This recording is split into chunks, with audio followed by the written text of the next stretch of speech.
Hello and a very warm welcome to Rajya Sabha Television. You're watching The Big Picture with me, Frank Rausen Pereira. Well, invoking Goddess Durga, Prime Minister Narendra Modi on Thursday reaffirmed the central government's irrevocable commitment to women's empowerment.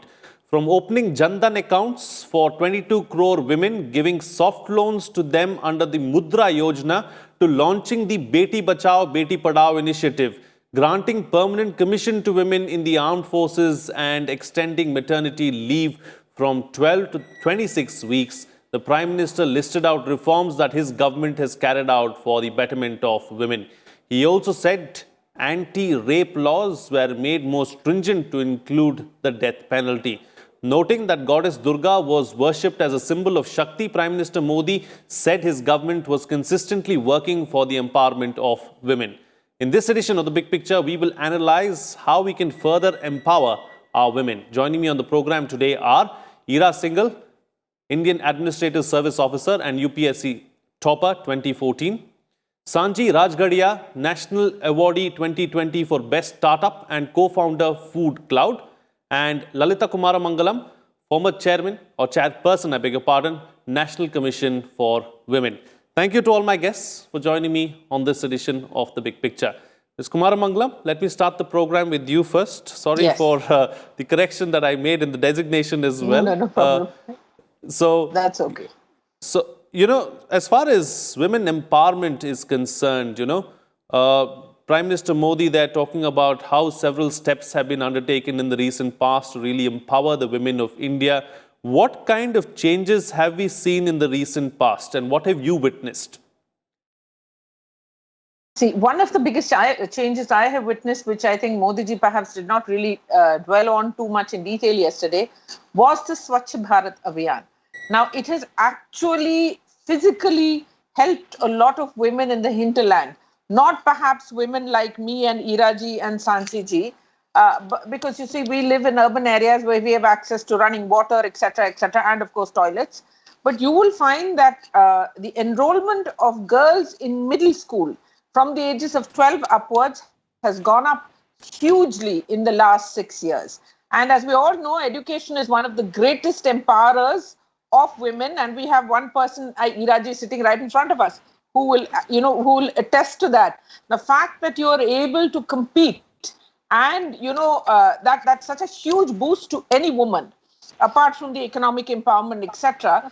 To be economically empowered, you need access. And that's what Swachh Bharat has helped many, many girls get.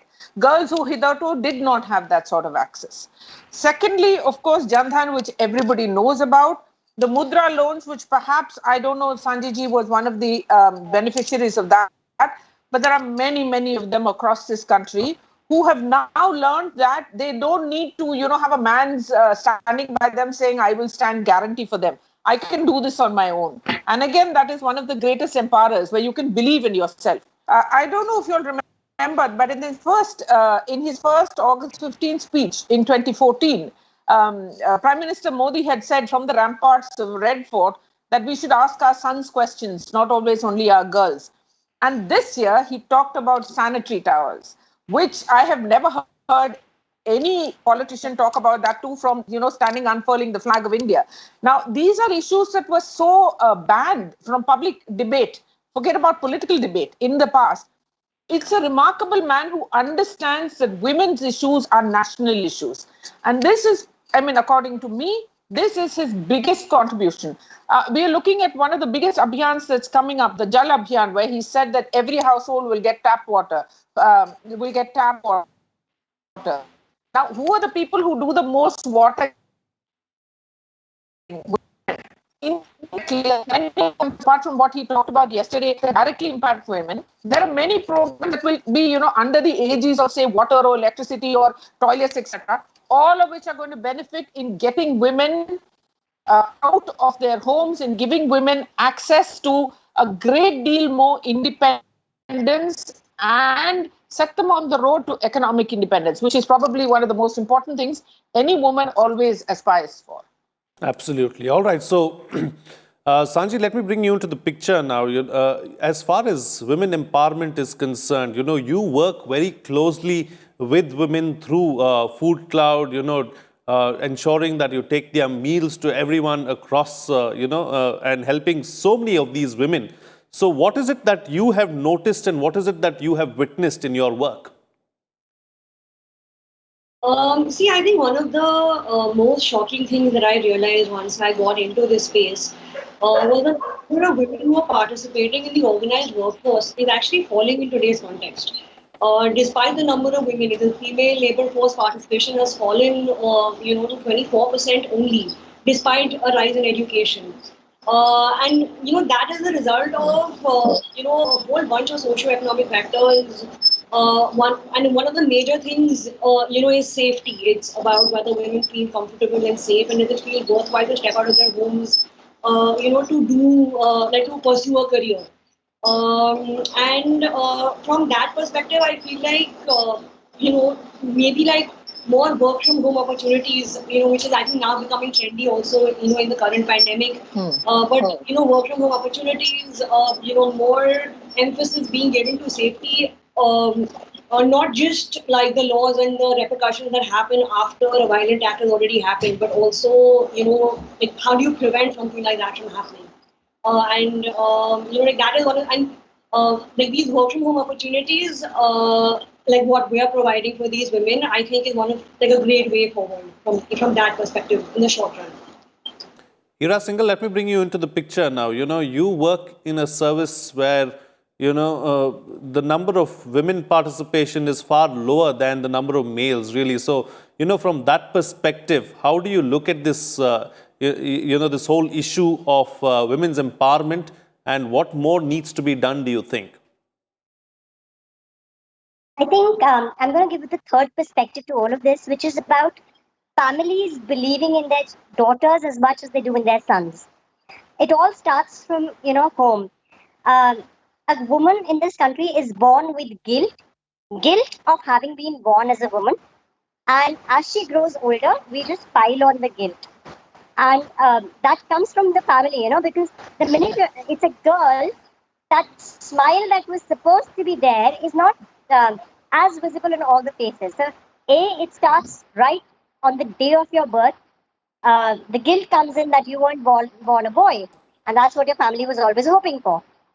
And it's a very lucky few who are born into those families who don't think of them as less than the sons and who get that opportunity. I was lucky, and I know that all the women in this panel are one of those lucky few. But I'm in those professions which are traditionally thought of as male professions, because when you're sitting in seats of power and prestige, on leadership roles, we still think of women as the followers and not the leaders. So it's the families who don't believe in their daughters, the parents who think that the primary role of a daughter is to get married, and we structure her whole life and her whole existence on what would make it easiest for her to get married, and then to lead her life basis what her in-laws want from her. So we push them into professions like teaching because that is easier for her to do while also rearing up children and also taking care of her husband. She'll go to work with her child, she'll come back with the child. By the time the husband comes back in the evening, she'll have the dinner prepared. She'll have, prepared the lunch for the child. She'll teach the child because obviously she's a teacher. So, we push them in those kind of professions, and it all starts with the families. In fact, I'll narrate an incident. I was quite upset when that happened. I was the in charge for one of the exams that was being conducted in Delhi, and this was a leadership role, Group B leadership role exam. And in my center, out of 370 candidates, there were 370 men. I thought that was a male-only center. I checked, and it was a co-ed center. So because it was a leadership role, and it was a Group B post, where they would grow into leadership roles and proper office roles. The number of women participating in the exam itself was so bad that I was shocked. And in fact, the other examiners, there were examiners with me who had come through that same service for which the exam was being held. These women who had come through that same exam were themselves making their daughters into teachers because they thought that would make their lives easier. So, even if one generation is going Stereotypical. to be repeated in the next one. So Yeah. somewhere as a society, we are failing. Right. So at some level, we seem to be failing. Now, let's get into what needs to be done so that we succeed and we see that our women also progress in the way that we would like to see them progress. But let's talk about another, aspect altogether, Ms. Kumar Mangalam. On one hand, we are talking about women empowerment. The Prime Minister has been speaking about it too. We too have been speaking about it for the last 10 minutes. On the other hand, you see women being brutalized, you see some horrific rapes taking place. So you have this ugly side too. So how do we deal with that? What we see is the most ugly form of patriarchy that unfortunately still exists in the 21st century. And equally, unfortunately, not just in India. I'm not trying to protect or cover up or anything about all this horrendous stuff that happens in India, but this is the most base form of patriarchy. I think in one of your earlier programs, I'd given you many suggestions about how we deal with it. But there's one thing that I agreed with what Ira said, that is that it starts at home. Till we teach our little boys to respect girls and women, this is going to be impossible to change. No amount of change in the policing, no amount of change in the bureaucracy, in the politics, in the laws, etc. Until you teach your boys, your little boys, you have to start from the time they can talk and walk, and teach them that you don't kick your mother, you don't spit on your mother, you let your sister, you don't bully your sister, that you eat with your sister, that you get up and make your own cup of tea, make your own bed if necessary, that you can't behave like a lout, you cannot get away with mistakes, what is wrong. Till then, it will be next to impossible. So it really must start at home. In every home, we must stop thinking of the girl as somebody who may just marry off and okay, we've forgotten it. I think in Hindi you say Ganga Jal Chirak ke chhod diya sort of business. You have to think of the girl as much as an integral part of your family's honor, pride, and I'm not saying it, people will say, हाँ लड़की हमारे घर की nonsense. Genuinely, you must learn to respect first start with your daughter. I mean, you have to treat your daughter on par with the son. Only when that happens will men realize that women are not objects, that women are not objects for possession and to, like little puppets whom they can dangle on their own strings and do what they want and get away with it. That is the basis for all patriarchy. When women have their own, as we say, agency, they are individuals in their own right. And that can be taught right. I mean, at every school, every house, everywhere you see, this must be dinned into their heads. It's like potty training, Frank. I've said this for many years. The way you It is indeed like potty training. Yes, Ira, go ahead. You wanted to make a point? Go ahead. The floor is yours. We have these list of shoulds that girls are supposed to do. So every girl is told, you should behave like this, you should talk like this, you should sit like this, you should dress like this. There are no shoulds for boys. So what ma'am is saying is exactly the same point that I want to make, that there have to be shoulds for boys as well. Or the shoulds for women and men should be the same one. And they should only pertain to being respectful of every individual in the world, shoulds that make you a good human being, shoulds that make you a good member of the society that you live in. They can't be shoulds which define your gender identity, So shoulds have all got to be the same for both the genders, and they need to pertain to how you assimilate in the world around you as human beings, and that's it. Right, absolutely. I think we need to draw up a list, if we don't already have one, as to what the boys should do as well, and circulate it, so that boys can behave, as true gentlemen when they eventually grow up. Right, so Sanji, as far as everything that we've discussed so far, it's very clear that we need an attitudinal change if we have to bring about the kind of change that we would like to see. But, working with so many women on a daily basis, what is the biggest challenge that you see, and what do you think needs to be done to address that challenge? See the challenge. So, like the kind of ladies that we work with, they actually come from a cross section of demography. Like we have some really young girls who are trained in the best culinary, institutes across the world. They're very passionate about their brand. They're very driven about their food. But perhaps one of the challenges that they face is not having access to capital to invest in a restaurant, or they don't want to take that risk, that inability to take, or that lack of confidence to take that risk with significant capital. We have a lot of ladies who are empty nesters. So like they have dedicated their lives to their families. Now their kids have grown up, or they are retired from their corporate careers, and they need something to do. Like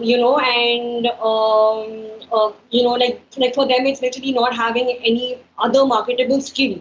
Like when I say a corporate career, I'm talking about a lady who's perhaps, an assistant in an office, or like they are not able, like they don't have any marketable skills apart from the domestic skills that they have. So like the kind of challenges that the ladies are facing are myriad. When you do a deep dive into what they're looking at, many people have never actually ever worked in their lives before. And they are just, looking for opportunities. They're looking for things because sometimes they're dealing with depression, sometimes they're widows and they have nothing to do. And their children are now trying to engage with them, and they are trying to get them to be actively engaged. So the challenges are different for a different section of people, and I think it has to be looked into from that perspective. But Okay. definitely having access to better education. Certainly. So they Access to can't. better education and access to better. So there can't be a one-fit-all Sorry, I'm approach. losing you. There can't be a one-fit-all approach, is what you're suggesting. And in different sections, different individuals have different kind of issues and different kind of challenges and problems that they need to be taken up separately and dealt with in that fashion, is what you're suggesting. All right. And So that perhaps it's for boys as well, right? I mean, there's no one solution for all the men in the world, or depending on their different background, their different. sure. Okay, points taken. Let me take the discussion forward now with Ms. Lalita Kumaramangalam. Ms. Kumaramangalam, as far as campaigns like Beti Bachao, Beti Padhao, several other campaigns have been run by this particular government. How much of an impact, you spoke about Swachh Bharat in your opening remark. Clearly, Swachh Bharat has had a major, massive impact as far as women are concerned. What about campaigns like Beti Bachao, Beti Padhao, and several other campaigns that have been carried out? Do they have, do they have the kind of impact that we would like?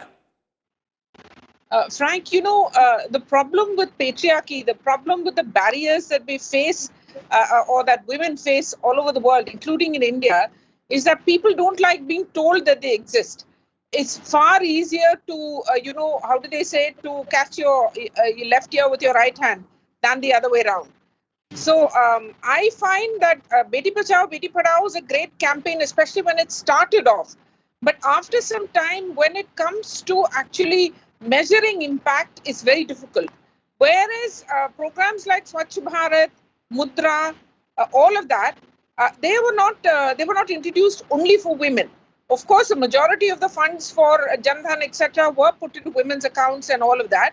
And we find that has actually had more of a positive, or let me say a multiplier effect, than Beti Bachao, Beti Padhao. Beti Bachao, Beti Padhao brought in the idea, which is also a very important change, and which is immeasurable. That's the problem, where we say that girls need to be educated, and then education is equally important for girls as for boys. Now, one of the biggest problems anywhere in the world is that we have, as Iraji said earlier, a separate set of rules and conditions for boys and a separate set of rules and conditions for girls.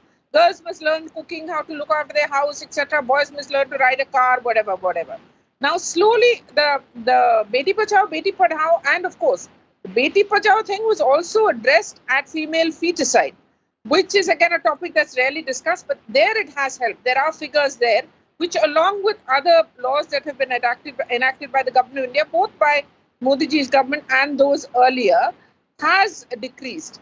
but that's also, I mean, there are so many anomalies in that program, in those habits rather. The amazing thing is, and I keep quoting this, that the lowest or the highest rate of feticide in India is in South Delhi, which is an urban, educated, highly upwardly mobile middle class area. And it's Yeah. shameful that has the highest rate of female feticide in this country. But there is a change which is coming in. I think principally what has helped is the fact that this government has emphasized the fact that women are actually economic contributors. That is also one of the most important contributors in other people respecting a young girl or an older woman. The fact that we can monetize her skills, even if she's just a good cook. Look at the number of startups, that have mushroomed. And I don't mean in the sector of educated women like Ira ji and me and Sangi ji. Look at one of the programs, one of the latest ones that's been introduced is where they are talking about loans to people who sell stuff on the road. The flower sellers, the idli sellers, the vada pav sellers, etc. So many of them are women, and that is often their single source of income, and it sustains families. So this is also something that has been an enormous multiplier effect it's had on on the upward mobility of women. Sometimes I think this word empowerment is I don't know, is overused and understood, I think. But when women can become upwardly mobile in society, that really changes their status and their self-confidence. And other people start believing in you when you believe in yourself. And the day you give her a chance and she can use her natural talent, whatever Sure. it may be, whether it's tuition or cooking or just distributing flowers or whatever it is, you'll find that women really grab that and make good for themselves. And that's where the biggest change is slowly coming in. Absolutely. All right. So, Ira Singhal, what's the best way forward then? I think we need to work on multiple levels. With the PCPNDT Act and a lot of other issues, ways that we've handled it, we've at least somewhere made progress on letting the girl enter the house. Earlier we were barring her from being a part of the family itself by killing her off, but we've got her inside the house now somewhere. Now we need to change her status within the house. We need to ensure that when she's in that house growing up, she's given the same opportunities, she's given the same, background, and she's given the same benefits that the male child gets. Plus, the rules that are made for her in the family, in the household, again, align to the same things that the boys get to do. So now we're talking about what do we do with the women when they're inside the house. So changing the mindset of the parents and the whole family, which lets that girl grow up. So ma'am just said something which was about letting her work to a natural talents. The problem is in a lot of cases with women, the natural talents are kind of pushed into a particular direction. Yeah. You don't let a lot of her natural talents come out because you tell her that you are supposed to be like this. So let your natural talents become things which are like this. So, there would be a lot of women who may not be good at all the art, Yeah. but since childhood, they're told you're supposed to be. They may be excellent at, fixing things. Um, there might be girls who make excellent plumbers, but we never allow them to have those talents. So we need to then change the way they are treated in their family, in the household. Let their talents develop. Let them get the same opportunities. Let the families allow their girls that freedom which exists for the boys. Once we Absolutely. do that, I think we won't need to change much in the world outside because somewhere you start expecting the world to behave with you the way your family behaved with you. So if your family has pushed you down the food chain and your family has taught you that you are supposed to expect this kind of behavior and you're supposed to keep your aspirations to only this level, you'll do that. You can fight the world, but you can't fight your family. So that's the fun change we'll have to do, but that's the one step we need to still work with. And like she said, it's in South Delhi that you have the maximum number of female infanticide, and that should tell you something. So what we're doing is that we think of women as, a burden, a financial burden, and the richer people have the opportunity of getting rid of that burden in one go rather than have it with them for the rest of their lives. And they do it. There are people who go outside of India who get their abortions. The tales are large in number and horrific in nature. And quite horrific, But yeah, absolutely. yeah, but largely we've at least brought in the guilt with the parents that you can't now openly discuss having killed off your infant baby girl. You at least have that shame today. So Sure. now the second step is ensuring that when she's there as a part of your family, you give her the same freedoms and the opportunities that you do to your boys. Absolutely. And Sanji, please close the show for us with your quick concluding remark. I think for the girls who do manage to stick around and are able to push through some of the barriers, I think another change would be very welcome would be to take some of the pressure off them, because right now they are not only supposed to fight for their careers and work a little bit harder in the workplace and deal with all of those workplace battles, but they're also expected to come back home and take charge of everything on the domestic front. And it's like the domestic stuff is supposed to be a priority. Everything else is extra that you're doing, and you have to fight extra hard for that as well. So I feel like a bit of understanding from within the families that not everything can be done, and a career woman doesn't need to be a superhero, which is I think what of the projection and what marketing is about. I think a little of that has to go away. That's what I want. Okay, all right. On that note, then I'll call it a wrap on this edition of The Big Picture. Thank you to all my guests for joining me on the program and putting things into perspective for us. What's coming out of this discussion is that women's issues are national issues. We should give them due importance and address them as and when they come up, and also with a war footing. Respect women.